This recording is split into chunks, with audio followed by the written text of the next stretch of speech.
Hmm.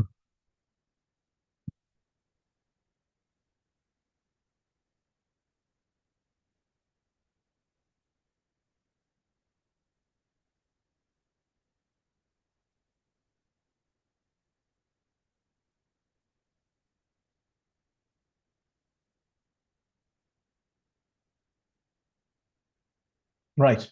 Hello. Everybody is here. Let me see who's here. Okay.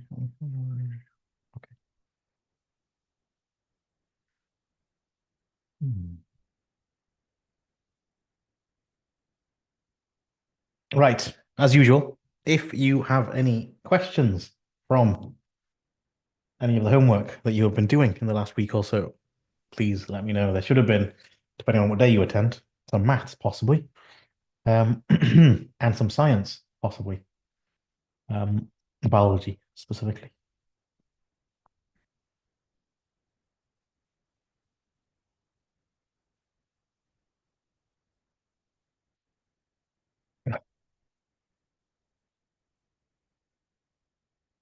I'll wait, but then what I think I might start doing is I might start going the stuff that's relevant to everybody here will be some of the stuff we did with Key Stage 3, which was cells and the lungs. So, which, regardless of what year you're in, it will be somewhat beneficial. But if you have any specific questions, then of course there is a Q&A section where you can ask anything from anything if you like it. So I'll start with this. I'll keep the questions open. And you can tell me anything that you want to.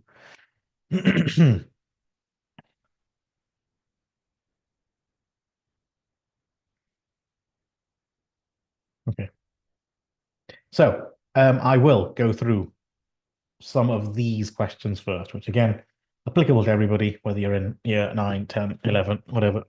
This should be relevant. This today's session might be a little bit shorter, by the way, especially if nobody has too many questions, in which case it will be shorter than it might be, but we'll still do something useful. And again, please feel free to ask anything. Um, the Q&A thing. Oh, we've got some questions. 1678 from this. Yes, I'll answer these questions. Some of which I shouldn't need to, but I will do that. So we have got a cell here containing a nucleus. What is the function of the nucleus? Your picture might have been in black and white because, Um, the function of the nucleus. You want to say either that it controls the cell. Again, what we're focusing on here is the words to write to get a mark. That's the bit that I care about. Okay. Controls the cell and contains genetic material like DNA. Okay, any of those will be fine. In terms of that, name one type of cell that does not contain a nucleus. The easiest answer to this question is a red blood cell. A red blood cell does not contain a nucleus because it gives it more space to carry the oxygen, which is its job. So without a nucleus there, we have a lot more space for it to be able to do that. Draw a simple diagram of the cell in figure one. Okay, right. It's an animal cell. So I would probably just do something like this. I would say that is the cell membrane. I would say that is the nucleus. You could label the cytoplasm. I think that is sufficient for a question like that. Name a structure found in a plant cell but not found in an animal cell. This is the first ever question that you should ever know the answer to in biology. There are three parts of a plant cell that are not found in an animal cell. They are the chloroplasts, the cell wall, and the permanent vacuole. Right, any of those? Right, this one's a little bit harder to do but it's a very good question, and you probably didn't cover this in the lesson, so don't worry about it if you didn't. But for everybody else who is here, including year 10, 11 and stuff, this kind of question is important to be able to do. They give you a formula for magnification, and they ask you to calculate the magnification. Now, this is how I have to use the mark scheme for this because I've zoomed in. So obviously, when I've zoomed in on things, the scale is all wrong. But they have told you the real length of this object is 0.06 millimeters. That is the real length of this cell, right? 0.06 millimeters is very, very small, right? Very, very small.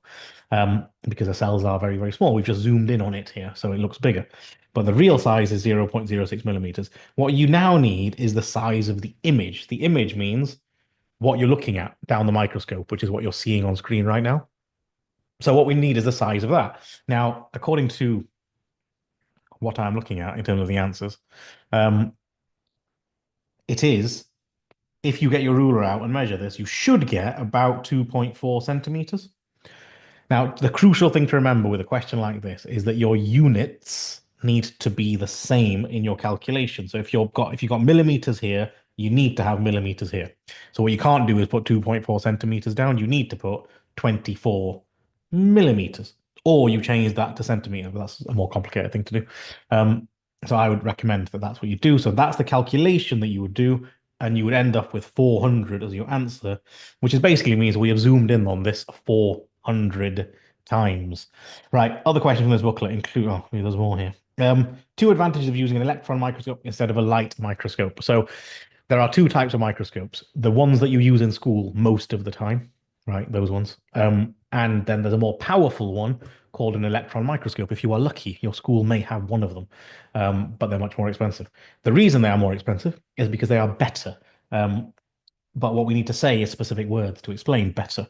The electron microscopes have a higher magnification, which means they can zoom in further, and they have a higher resolution, which means that when you do zoom in, you get a clearer image. I'm sure you have all zoomed in on devices and noticed that the quality of the image deteriorates, and that is what higher resolution does. It provides a clearer image. Even when you're zooming in. So they are the two things that make them better. The other questions that somebody asked, 6, 7, and 8 from this booklet. Oh, God. And then I will move on to the year 11 one that has been asked, the question 6 as well. Okay. Oof. In an investigation, 4 groups of athletes were studied. The maximum rate of oxygen consumption for each athlete was measured. Okay. And the mean for each group was calculated. Okay, that's a mean for group A, group B, group C. The maximum rate of oxygen consumption. So that's if that's a bigger number, that is better. It means you are consuming more um, oxygen, basically, right? More oxygen, more quickly, which means that you can exercise for longer and so on and so on. And as you can see, the people that seem to have been able to get the more oxygen in quickly have done their race in less time, which adds up. Um, the athletes then ran 10-mile races, and the mean of the best times calculated for each group. Here are the results. Right. What is the relationship between the maximum rate of oxygen consumption and time for a 10-mile race? So you need to notice here that as the oxygen consumption was higher, or the higher the oxygen consumption, the faster you did the race, or the lower the time. So that's the sort of words you need to put in. So the higher the rate of oxygen consumption,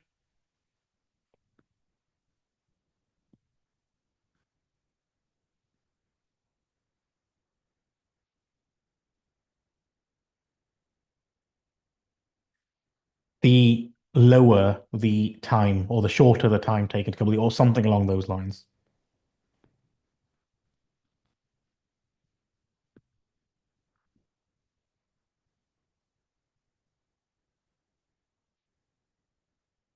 Okay. Suggest an explanation. This is a harder question now. Got loads of questions already now. Um, question 1E, I'll come back to that. 1E is actually 0.49 millimeter. Okay, I'll come back to that question in a second. Oh no, you said never mind. Okay. There's an explanation for this relationship. Okay, so this is the harder question of this, right? So can you explain why, if somebody can take in oxygen more quickly, they can complete a race in less time? So the if the maximum rate of oxygen consumption is higher, that means they can get oxygen more quickly. It means oxygen is taken into the blood more quickly. Remember, the reason you're breathing in is to put the oxygen into your blood. That's the whole point. So if you're breathing in more, you're going to get more into your blood. So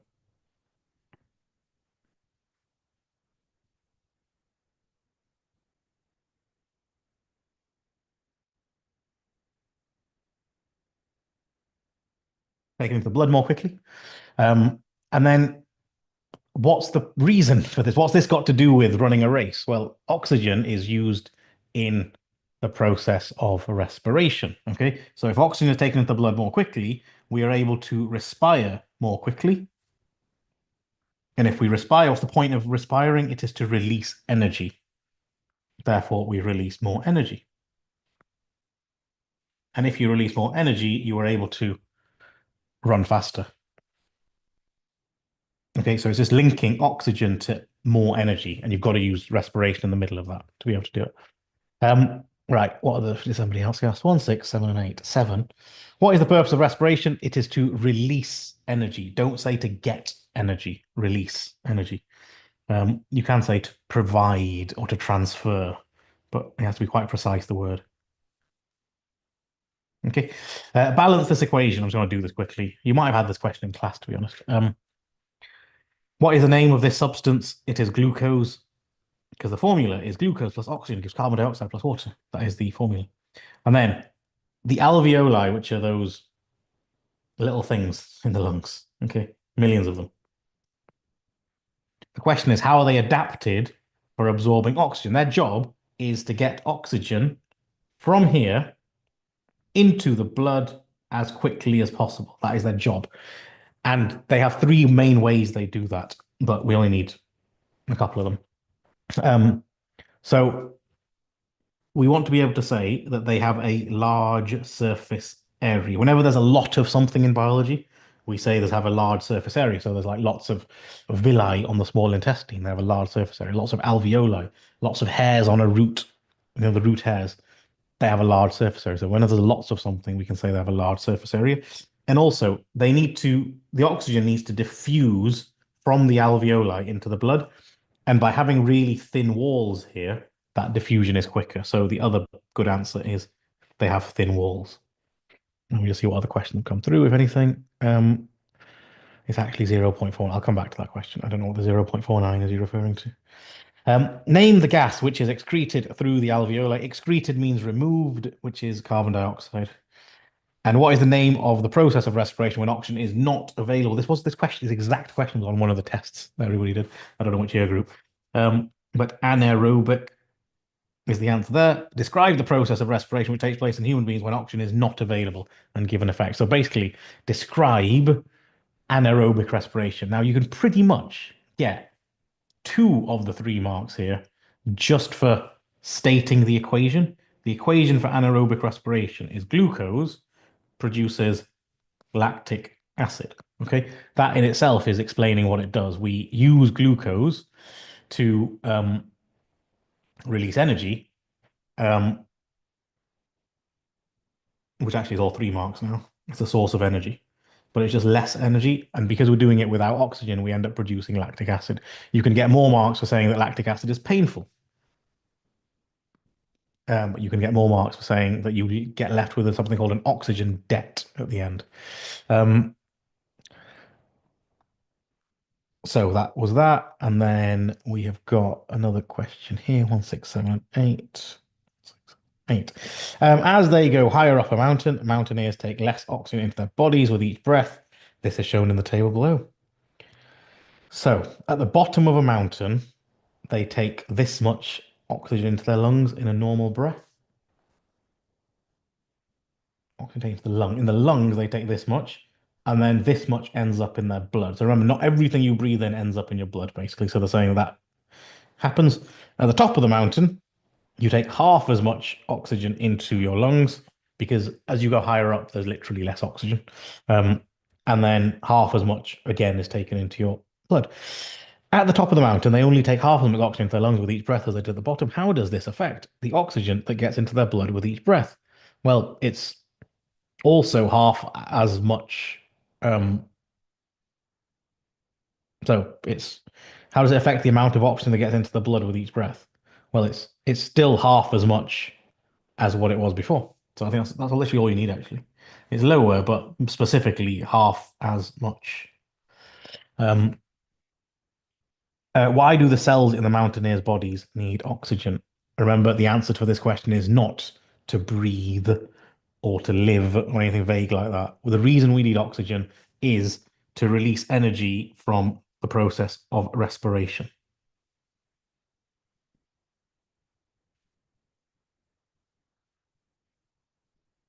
Okay. Um, right, that is all of those questions from that book. I want to do this in the oh yeah, and then you asked me to do you said something about 0.49. I don't understand what you mean. So one E is actually 0.49 millimeters. I don't know. I have absolutely no idea what you mean by what is 0.49 millimeters. That line X to Y, when you measure it on your page, should have been about 24 millimeters. You put that 24 into there. The question says 0.06, and you divide them. That is all you are supposed to do. So I'm not going to dwell on that any longer. That was enough of that. Right, I want to do this in order that people have asked it. So I know that someone has asked 1 to 5 from the year 10 booklet. um, but I'll do the year 11 one first because there's a question at 6 on the year 11 booklet. I appreciate not every single person in year 11 will have got this booklet, but still, um, it is useful for you to see it. Not that one because we did that. Question 6.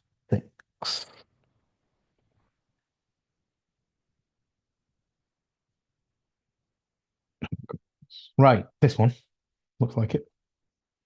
Um, number 2, year 9 biology. I'm going to come back to it now. Unfortunately, too late. Missed your chance. Um, question 6 on this one. Name the parts of the digestive labeled A, B, C, and D. Now, you'd be tempted, I presume, for A to write the mouth, but it's not. It's the salivary gland. B looks like the liver to me. D definitely looks like the pancreas. I'm not sure where C is going. Oh, this is that weird one. Okay, anyway. C, nobody would get this because it's not even in the textbook, but this is the answer to C. It's like this little bit that connects the stomach to the small intestine. That's what it's called. Right.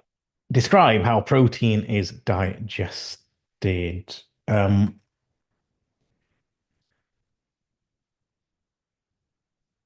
um, sorry, just going back to that previous question, the measurement with the ruler. I mean, it cannot be. You must be using a ruler wrong if you're saying it's 0.49 um, anything for that distance there. Unless, I mean, there's a slim possibility that that is correct actually, but I don't think 0.49 is very small. It can't be that small. The only reason it's debatable is because the printing of the way we print our papers may have affected this answer. If we printed it really, really small, then that would be a really, really small number, but it won't be 0.49. I'm just telling you that the way it's supposed to have been printed, it was supposed to be whatever number you have there in millimeters should be divided by 0.06 for the answer. Okay, how is protein digested? Right. There's a few words here that you need to make sure you say. If you get a question about how something is digested, then what you need to say is always mention the enzymes involved. So for protein, we want to make sure we want to mention the protease enzyme. We also want to say what that stuff is digested into. Remember what the enzymes do is turn these large molecules into smaller ones. And when we say the smaller ones, they have another name. So protein, for example, is digested into amino acids. Okay. The other thing that you need to do here for this question is specify somewhere where the protease enzyme is produced. So you may say that it's produced in the stomach. You may say it's produced by the small intestine or the pancreas. Okay, so you need to mention a place where these things are produced. And then there's a final mark here, although we might already have them by now. But what happens in the end? In the end of digestion, what happens? Your food, like your amino acids, are absorbed into your blood. And that's the end, is it? Isn't it, of the useful stuff?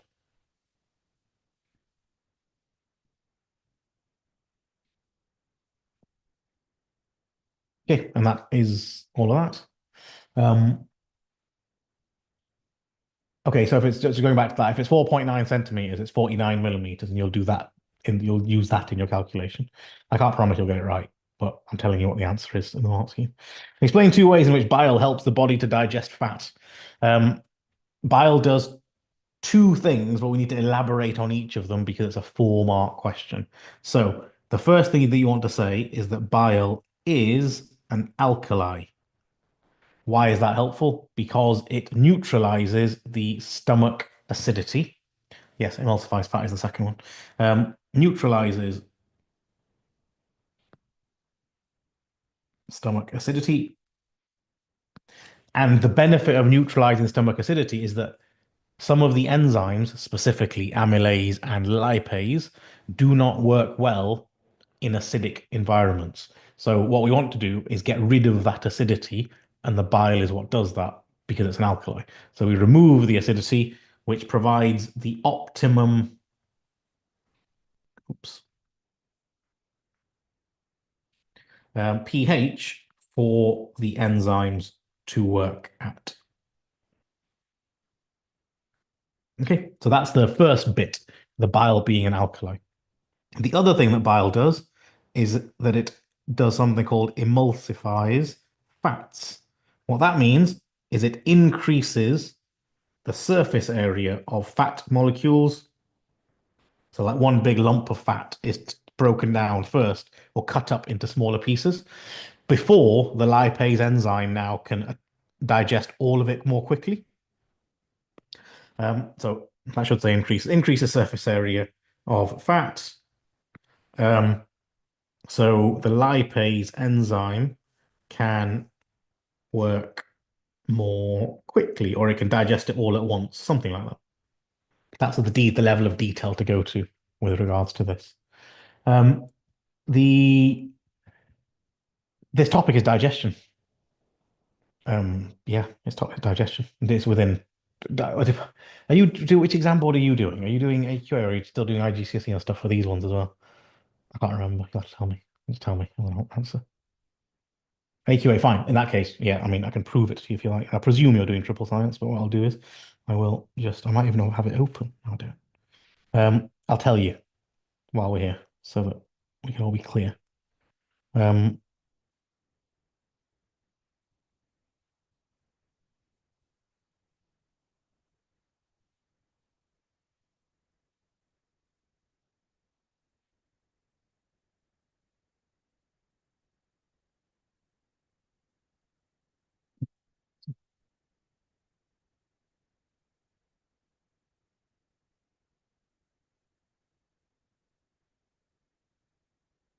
okay, so within the AQA triple science biology textbook, it is specifically in organization. Sorry, I should be clear.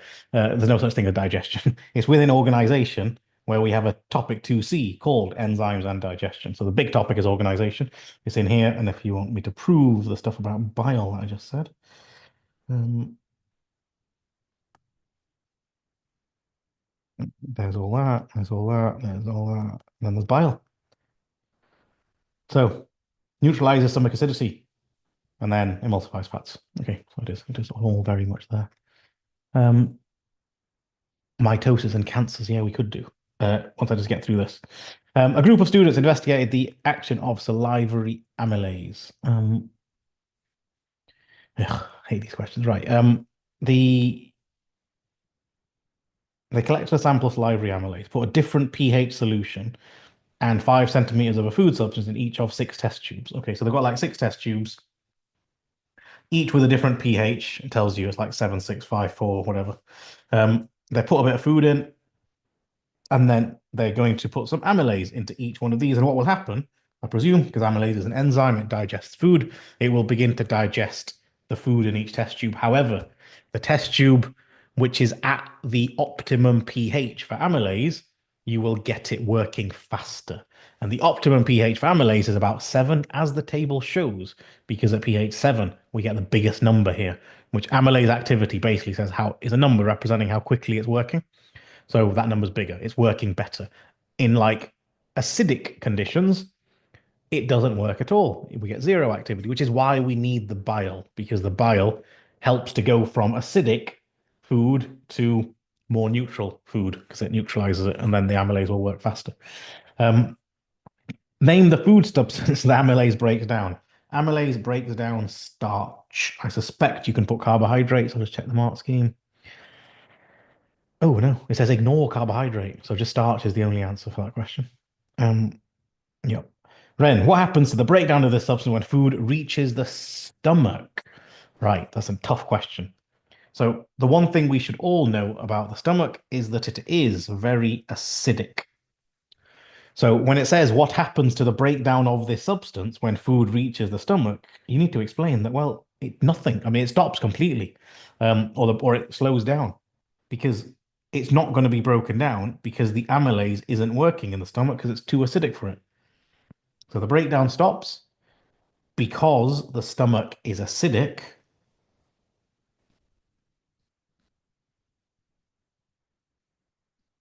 and the amylase does not work at a low pH. You can say it was denatured, or the best word to use. Okay. And that would be that.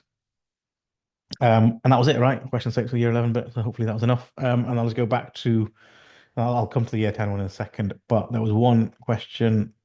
Um, Hope you all like the sign above me. Got a new thing for the wall. Um, Number two, year nine biology.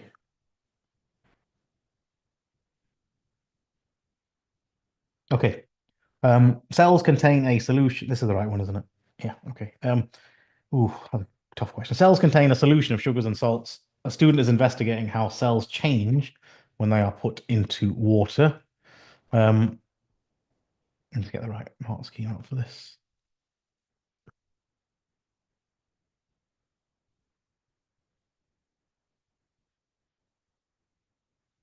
Okay.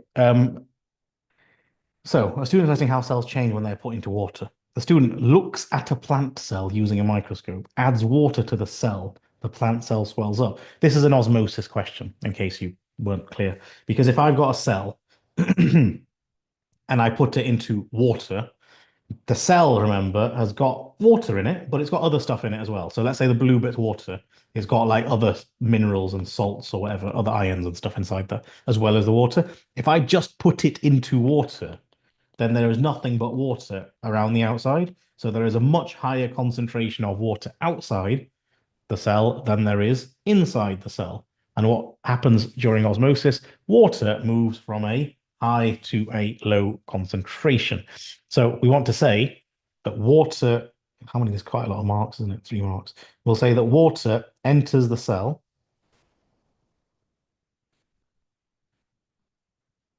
by osmosis. Um, that's 2 marks. And then you're meant to know the definition of osmosis, which is that it is the movement of water from a high concentration to a low concentration. Once we put H2L, high to low concentration. But you need to put the last bit, which is through a partially permeable membrane. That is part of the osmosis definition. Water to osmose needs a cell membrane to go through.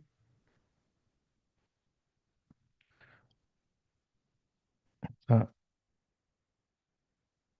Plant hormones in the brain. Yeah, I can do a bit of that. Brain's quite short, surprisingly. Plant hormones a bit worse. Right. When animal cells are put in water, they swell up and then burst. When plant cells are put in water, they swell up, but they do not burst. How does the structure prevent them from bursting? That's got to be something to do with the cell wall. Because by having that additional layer on the outside of a plant cell, it it supports and strengthens the cell. That is literally the definition of it. So all you need to say is that they have a cell wall, and that cell wall basically protects them from bursting. And that is all of that. Right. I want to go on to the year 10 one, which again, if I feel a question is too easy, I'm not going to answer it, just to be clear. So question 1 to 5 you mentioned.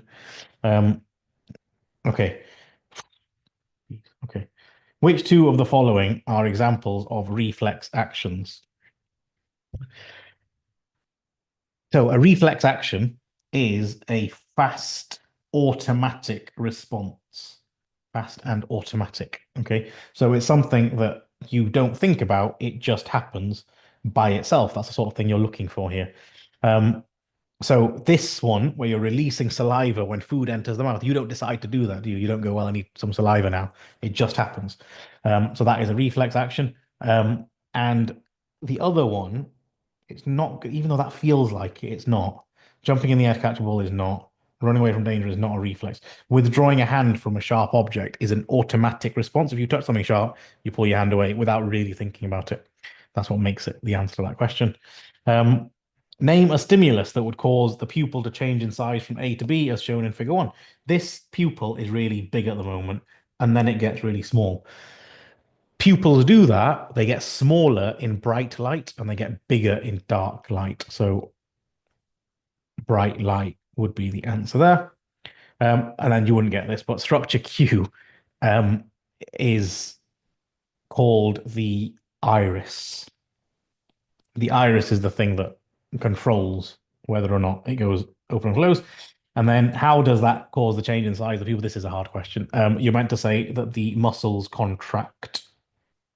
That is a little bit of a complicated question. It's about some detail about the eye specifically, which you may not have done.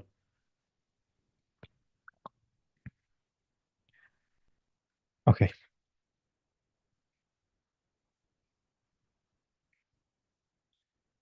right. How do the structures involved in the coordination help to coordinate a reflex action? Okay, so I'm going to simplify this quite a lot, but you want to say the receptors at the beginning of this journey, right? They are the ones that detect a stimulus. A stimulus is a change in the environment. So, for example, a sharp touch or something like that, or you touch something really, really hot. The receptors will detect that stimulus of the hot object. They will then send electrical impulses. Again, I'm abbreviating this. You should write this in full. Electrical impulses are sent down the sensory neuron. This first neuron is called the sensory neuron.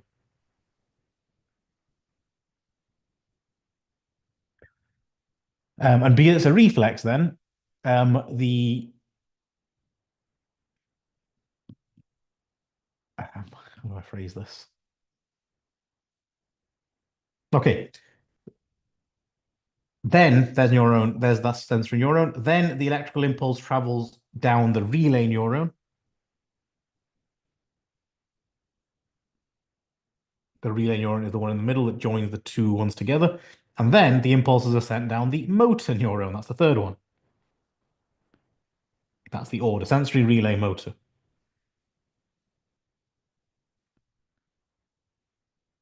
You can also say, because it's quite a lot of marks, this isn't it? You can also say that the neurons are joined by a synapse. You should have learned a bit about synapse. It's a connection between two neurons. Um, you can just mention that if you want, and you can mention how it works, like a chemical diffuses across the gap. There's loads of stuff you can say with this. But then what I would do is that the after the motor neuron, the effector, which is the last stage of this, carries out a response, whatever that may be, like pulling your hand away or whatever. And I think that's enough. Right. Okay, just answering questions here. Okay, fine. Um, right. Right. I'm not doing that. I am not doing that. I mean, some of these questions, you can't ask me these things. Don't expect me to answer them when they should just be a case of reading your notes and looking at the answer. Um, what happens at a synapse when an impulse arrives? Again, you shouldn't need this, but um, a synapse when an impulse arrives, you want to say that chemicals diffuse across the gap. Okay. Um, it's 2 marks, right? Yeah, literally, that will be 2 marks. Chemicals diffuse across the gap. And then you could say a bit more if you wanted to, that it sets off another electrical impulse, but that is enough.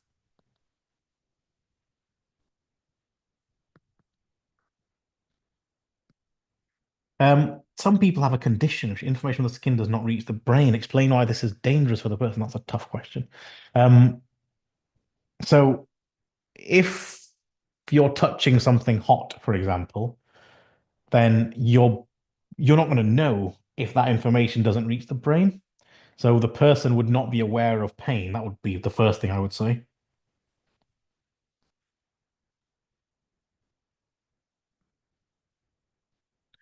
Um, and then you could say the possibility of more serious damage then, like burning and stuff like that if you're touching something hot?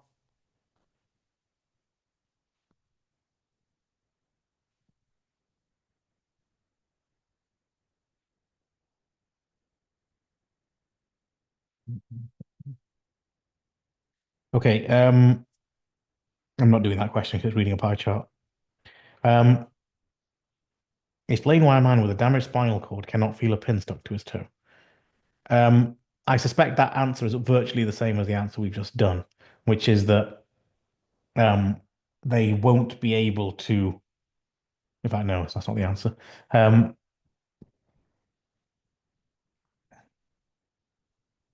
it's quite a hard question, but if you've got a damaged spinal cord, then you might want to say that the receptors would detect pain. The spinal cord is in the middle, like where the central nervous system is. So the receptors would detect pain, but then the information wouldn't pass to the brain. So it's very similar to the previous one, but it's just rather than, I mean, it's literally basically rather than the problem being in the skin, it's a bit later on in the process. So the information does not pass to the brain.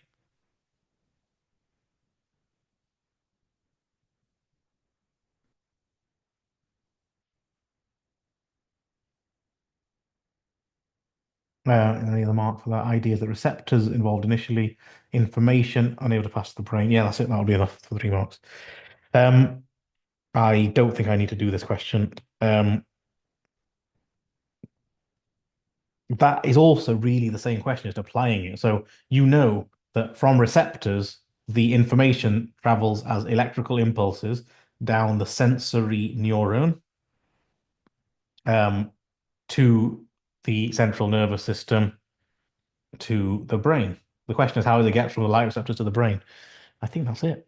Um, electrical impulses, sensory neurons. Um, to be honest, there's one more, which is optic nerve, which you wouldn't have got, but the other bits you should.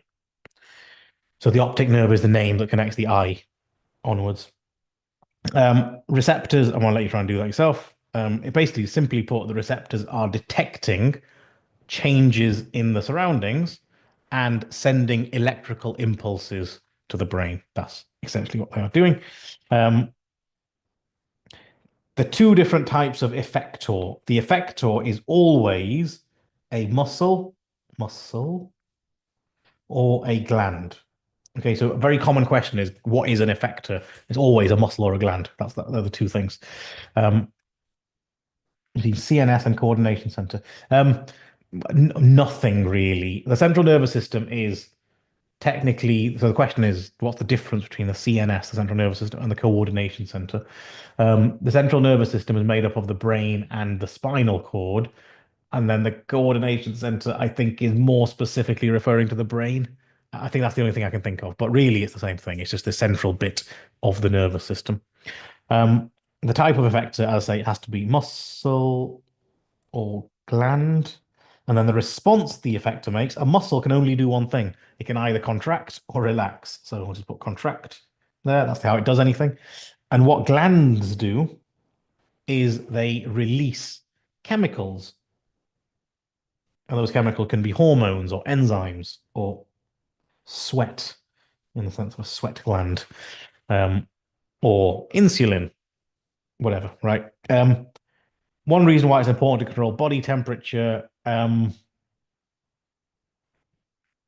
think the easiest answer here is that high temperatures can damage your enzymes. Remember, your enzymes need it to be 37 degrees. If it's hotter than that, they can denature. So that covers that one. And I think that's it, isn't it? Anybody asked me? Incredible.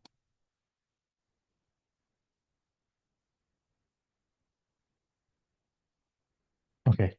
Um, okay, that's all of that one done. In which case, I will answer some of the other questions that people asked me. As I say, today might be a little bit shorter than before, but I expected that. Right. So mitosis and cancers are two very random topics. Um, let's talk a little bit about mitosis and cancers. Firstly, mitosis. is or with all of these things in biology or chemistry or any of them, right? I think it's important to step back and just understand it in normal words first. And mitosis is basically the way in which one cell makes a copy of itself. So one cell essentially becomes two identical cells. So we go from having one cell to having two cells that are exactly the same. That's what mitosis is. Okay, it is essentially cloning of cells. Um, it is used for growth and repair. So you used to be much smaller than you currently are, and that is partly as a result of mitosis. Probability of doing the test specific latent heat and specific latent heat and fusion. Yeah, I can do that, hopefully. Can you please work out how the probability of... I have no idea what you mean by that question. Can you please work out how the probability of I doing the test before the test is given is the same? Is that a question number? Anyway, let's get to it. Right, mitosis, growth and repair. So what happens in mitosis? I'll put this in simpler words. I won't go into too much detail. But in mitosis, the idea is you have a cell. Inside the cell, you have lots of things. You have a nucleus, which remember contains loads of chromosomes. That's what they are. They're all there. We also have mitochondria and ribosomes inside a cell. And what we need to do if we're going to make a copy of this cell is we need to... Essentially, the way we make copies of things is we first double everything that's in the cell, and then we sort of cut it in half. That's really what mitosis does. So what we first do is grow our other structures like your mitochondria and your ribosome. So they kind of duplicate. Then inside the nucleus, you've got all of these chromosomes. They also, if you could zoom in on these, um, duplicate. So they make more of them. And then what happens is they all do this weird thing, and you've probably seen a picture of this, is where they all kind of line up in the middle. Let me try and show this better. They all sort of line up in the middle like that. Okay. And then they're kind of pulled apart. So some of them go that way, and some of them go that way. See what I mean? Right. And then what we do is we split this nucleus into two. And by doing that, we've ended up with two nuclei that are exactly the same as the one that we started with, because we first doubled everything and now we've sort of split it in half. And then the rest of the cell divides. It's really hard to draw this. Like that. Okay. And what I've got there now is two cells that are exactly the same as the one that we started with, because we started by doubling all of the subcellular structures, mitochondria, ribosomes. Then we did this weird thing in the nucleus where the chromosomes doubled and then were pulled apart and split up. And then we split the cell membrane and the cytoplasm. That's the last thing that we did. So in terms of key processes here, you want to mention that we grow more structures like the mitochondria and the ribosomes. Sorry, this is not written very well. Then we do this thing in the nucleus where the chromosomes multiply and then are pulled apart.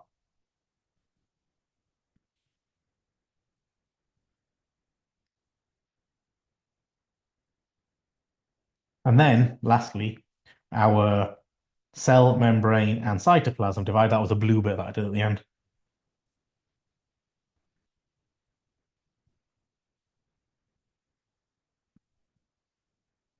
And then we've got two identical, we call them daughter cells for some reason. That's what we finish with. So the best way to answer a big question on mitosis is to remember the five parts of a cell. We've got mitochondria and ribosomes. You've got to say something about them because they all grow. The nucleus has got all the chromosomes inside. We need to say something about that and that process of the chromosomes doubling. And then we've got the two things that are left are your cell membrane and cytoplasm. They also need to divide so that all of it is split into two. So if you remember the parts of a cell, this gets a bit easier. Um,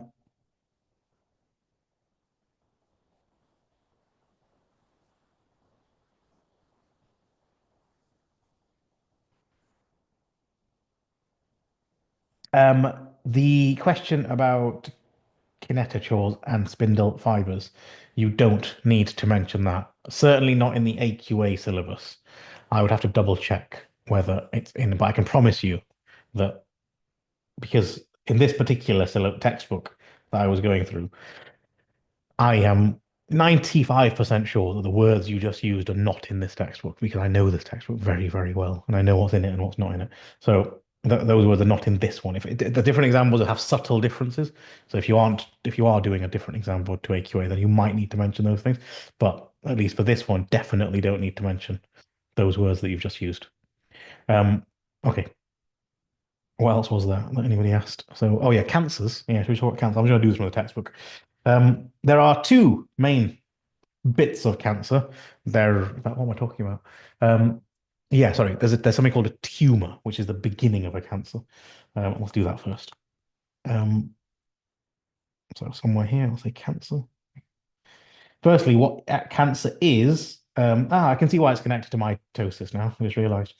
Right. Okay. So mitosis is your controlled cell growth in that you are controlling this process or your body is in control. It basically turns one cell into two cells, and if it needs to grow more, it grows more. Cancer, on the other hand, is uncontrolled cell growth. So basically, this process of your one cell becoming another cell becomes out of control.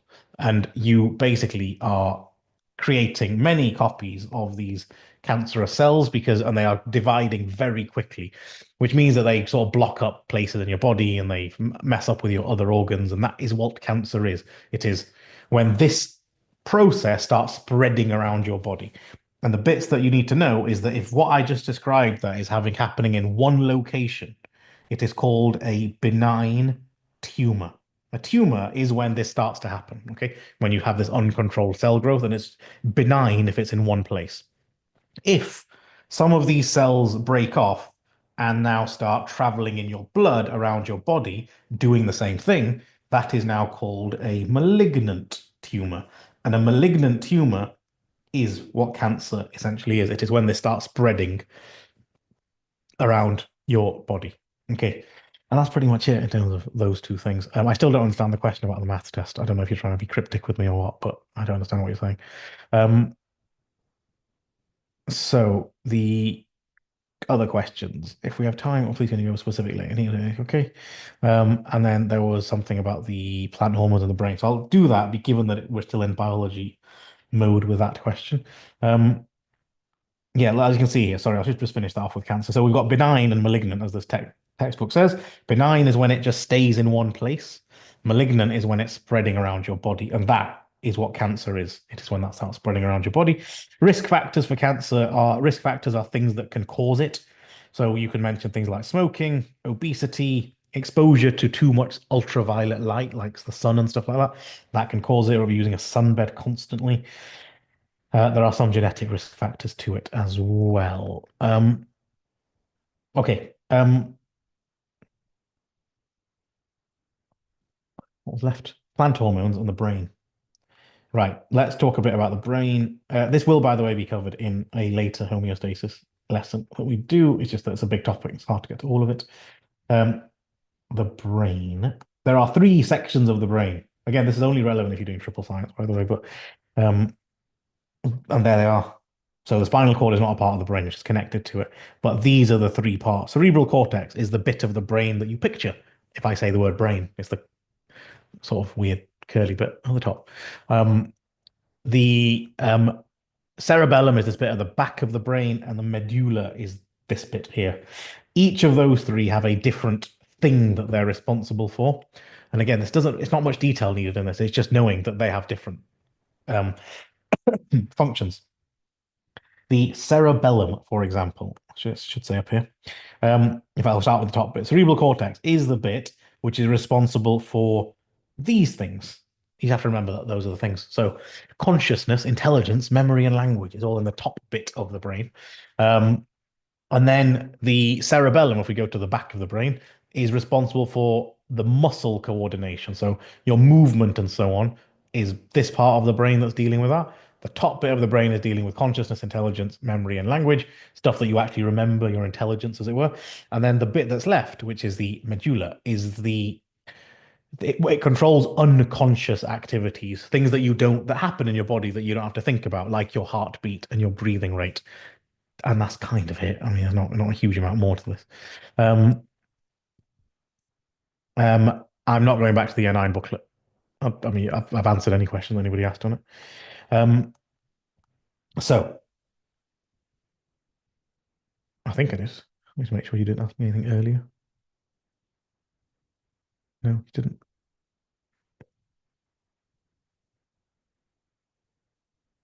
No. Um, do we need to know the lobes of the cerebral cortex, like the motor, auditory, visual, and other? And just to confirm, are you doing AQA?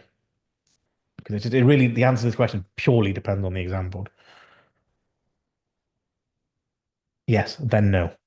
Okay. The thing that you have to realize is that that and this happens a lot in your schooling, which is that you will almost certainly be taught your subjects by somebody who knows them in way more detail than you need to know them for your GCSEs. That is just the natural reality of things. So the people, your biology teachers or whatever, will be way more they'll have done way more biology stuff than that's in this textbook. And therefore that they naturally cannot necessarily help but go into more detail than perhaps you need to know. Um, However, all I can do is show you this textbook and tell you that this is the definitive guide to everything that you need. So if it's not mentioned here, you don't need to know. This is the AQA triple science sort of full-on guide. Um, and you just don't need to know. But you may get taught some other things, and that can make things more complicated. I understand. But I can only tell you what the tr answer is for GCSE, which is that you don't need to know those things that you mentioned. Um, Although when you say you don't have the lobes, no, and another one, no, you don't need to know those things. But you do just need to know these things, which is what the different parts of the brain are responsible for. And then the only other thing that you need to know on this is that how we actually study the brain, which is a little bit more complicated because the brain is a very delicate, complicated organ, and so um, studying it is not that straightforward. And so the way they do it, there's a few different ways to be aware of. Firstly, there's an MRI scan, which is a more deep. We've managed to produce a machine that gives us detailed pictures of the brain, so we can see what the brain is doing when, for example, someone's listening to music or trying to remember something. So we can see which part of the brain does what.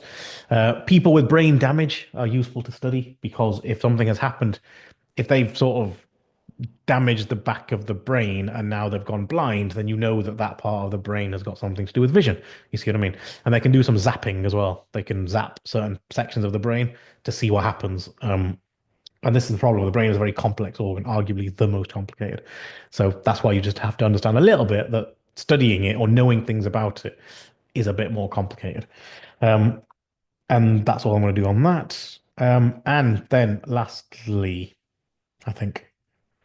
Um, if you want any of these like this bits of the textbook, by the way, like on the like a certain bit of the textbook, then you can ask for it. I'm happy to sort of PDF a little couple of pages or whatever, because it just means it's clearer as to what you need to know. Um, there was one more thing that was asked for, which I think was just the last bit. Oh no, plant hormones, you said, sorry. That's nice and easy as well. So, somewhere, yeah.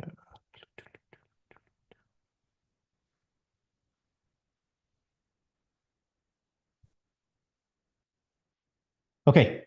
The hormones that you need to know about in a plant is called auxins.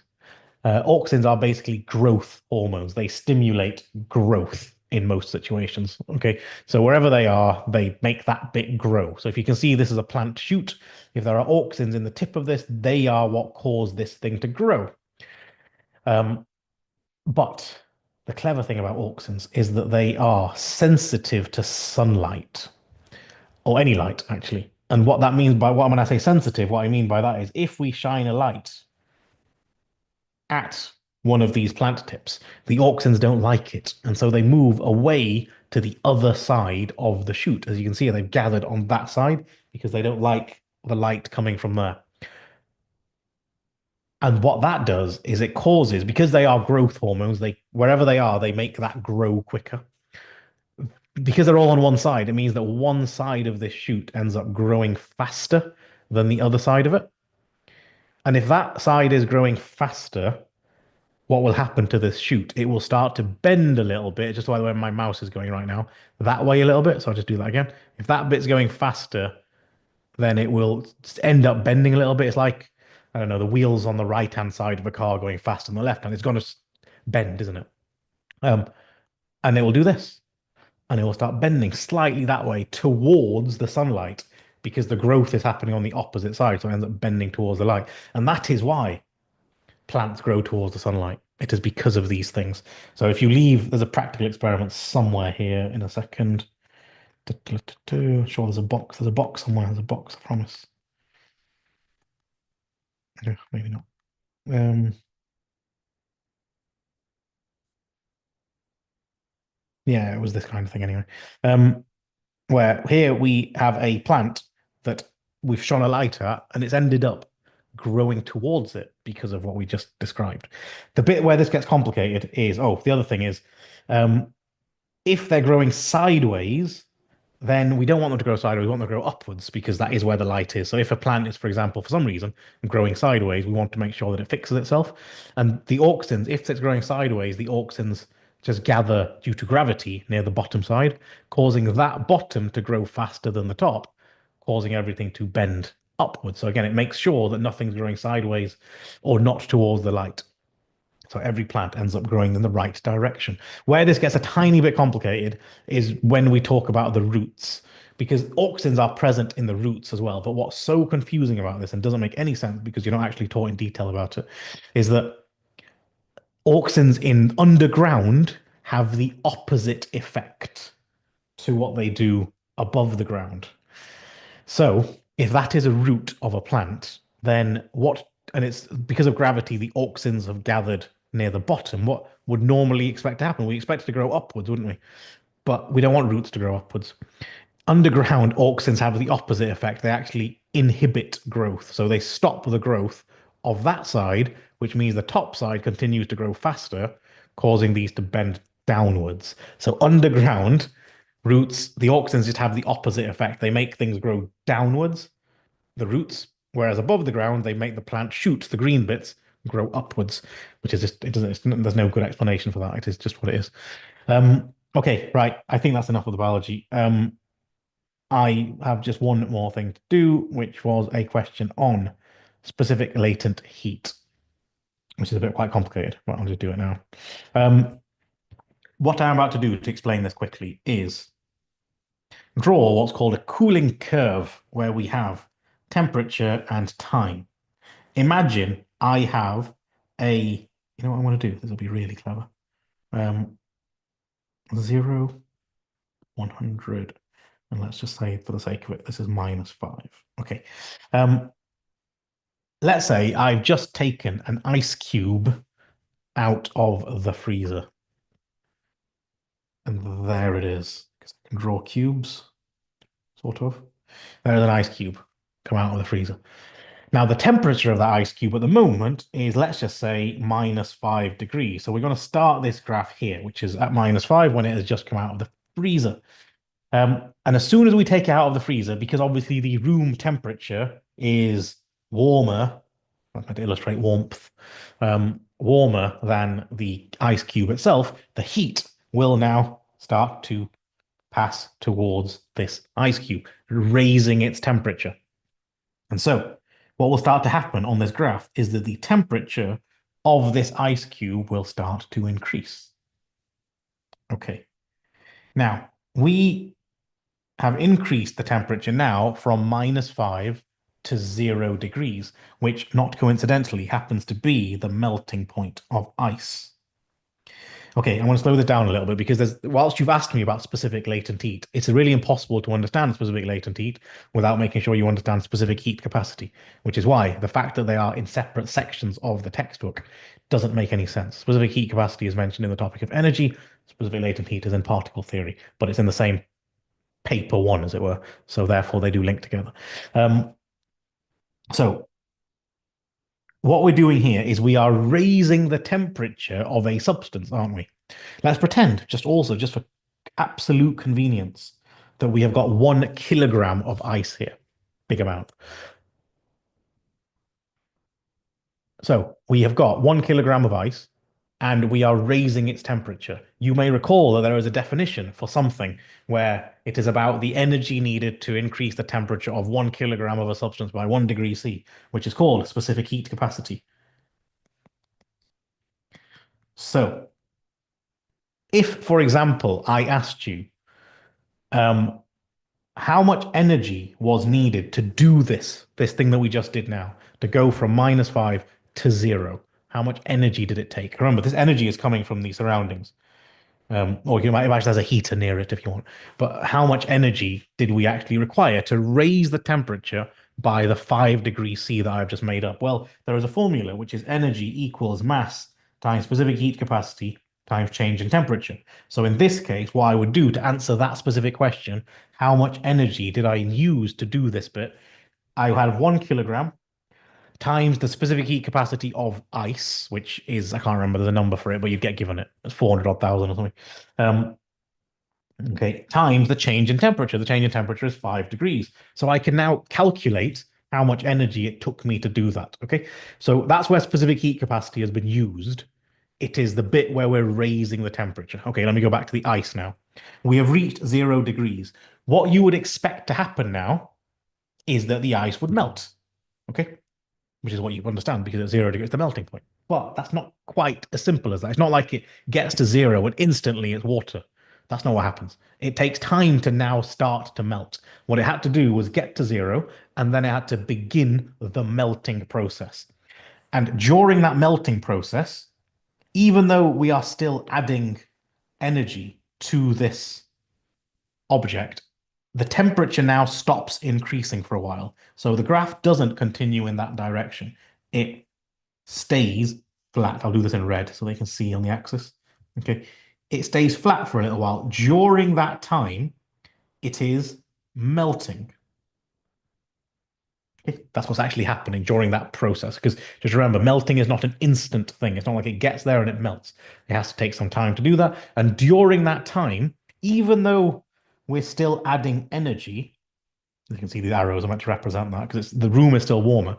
The temperature now is not increasing for a little while. Why? Because the energy that is being provided is used to go. We're going from solid to liquid, right? So over here we were solid. In a minute, we're going to be a liquid. How do you get from solid to a liquid? You have to break the bonds in the solid. If you remember, solid, liquids, and gases, the particles all stuck together. They have to now be able to move around a little bit more. And so the energy now, and we need energy to do that. So if I've got a solid in that stupid structure thing, right? And then what I now need is it to be a liquid so the particles can move around a little bit.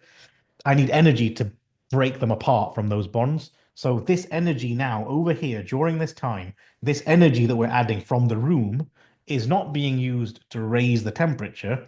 It's being used to break the bonds in the solid. That's what's happening. We are breaking the bonds in the solid to during that time so that we now turn into a liquid. So we have now melted. Okay. The reason I had to explain that to you is because during this bit, if I said to you, well, okay, we've melted it for that length of time, we've now melted it.